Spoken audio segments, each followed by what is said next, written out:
কৃষ্ণদাস কবিরাজ গোস্বামীপাদ বললেন, ভারত ভূমিতে হইল জন্মজার, স্বার্থ করি স্বার্থ ভুলি পর উপকার। স্বার্থ ভুলে পরের উপকার করো। ভারত ভূমিতে হইল জন্মজার, স্বার্থ ভুলি করো পর উপকার। নিজের স্বার্থকে ভুলে যাও আর পরের উপকারে লাগো। পরের উপকার মানেই হচ্ছে এখানে সেবা। সেবা অন্য কোনো কিছু না। আপনি যে সেবা সেবা বলছেন না, সেবা মানে পরহিত, তার নাম সেবা। পরহিত মানে অন্যের মঙ্গল হবে, তার নাম সেবা। আপনি যেটাই করেন, আপনি দেখুন এবার কি করতে চাইছেন, আপনার সেই কর্মী পরের হিত হচ্ছে কিনা, অন্যের মঙ্গল হচ্ছে কিনা, ব্যাস তার নাম সেবা। সেবা করুন। এবার আপনি সেবক হন, অন্যের মঙ্গল করুন, অন্যের উপকারে লাগুন, ব্যাস তার নাম সেবা। কিন্তু সমস্যা এটাই হচ্ছে যে আজ মানুষ স্বার্থমগ্ন, নিজেকে নিয়ে এতটাই ব্যস্ত, নিজের সংসারকে নিয়ে এতটাই ব্যস্ত, নিজেকে ছাড়া আর অন্য কাউকে দেখতে জানে না। তাহলে সেই মানুষটা সেবা কি করে করবে? এটাও বড় সমস্যা।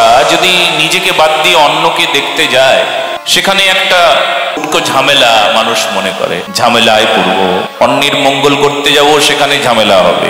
অন্যের উপকারী ব্যক্তি ভালো করেই জানে যে কি ঝামেলায় তাকে থাকতে হয়। বলো না গো রাধে রাধে। যে সমাজের কথা ভাবে, দেশের কথা ভাবে, রাষ্ট্রের কথা ভাবে, তাকে যে কি ঝামেলায় থাকতে হয় সে ছাড়া অন্য কেউ জানে না, বুঝতে পারে না। আপনি যদি ধার্মিক হন, না না না, এরকম ধার্মিক নয় যে কেবলমাত্র ঘরেই আপনি ধর্ম যাচনা করছেন, ঘরেই আপনার তপস্যা চলছে, বাইরে আপনার আর কোনো কিছু, কারুর উপকার, কারুর মঙ্গল, ধর্মের রক্ষার ব্যাপারে আপনি কিছু জানেন না। এরকম ধার্মিক হলে চলবে না। ধার্মিক যে সমগ্র মানবের কল্যাণের কথা চিন্তা করে। সনাতন ধর্মের কোথাও কোন স্থানে ধর্মের উপর অবজ্ঞা অনাদর হচ্ছে, ধার্মিকের উপর অত্যাচার হচ্ছে, হিন্দুদের উপর অত্যাচার হচ্ছে, সেই সময় সে কিছুতেই বসে থাকে না। পরহিত কাকে বলে? অন্যের হিত, অন্যের মঙ্গল করছেন যিনি, ব্যাস। তবে তার উপরে যে কি ঝড় চলে তিনি ছাড়া অন্য কেউ জানে না। আর উপরে সেই ঝড় চলতে থাকে। উপকারী মানুষের সব শেষ হয়ে যায় এরকম মনে হয়। বৃক্ষটা যদি উপকারী হয় না, বৃক্ষের ছাল যদি উপকারে লাগে, সেই গাছটা খুব তাড়াতাড়ি মরে যায়। বলো না গোড়াদের, উপকারী গাছের ছাল থাকে না, ছাল বাকলা তুলে নিয়ে চলে যায় খুব তাড়াতাড়ি। আর একটু রাখো, এ তো মরে যাবে, মরে যাবে, যাক আমি তো বাঁচি, এই মরে যাবে, যাক আমাকে বাঁচতে হবে। কিন্তু তবুও সেই বৃক্ষ কখনো বলে না আমি মরে গেলাম, তুমি আমার ছাল নিয়ে শেষ করে দিও না। তুমি সব পাতাগুলো তুলে নিলে, দুটো পাতা অন্তত রাখো।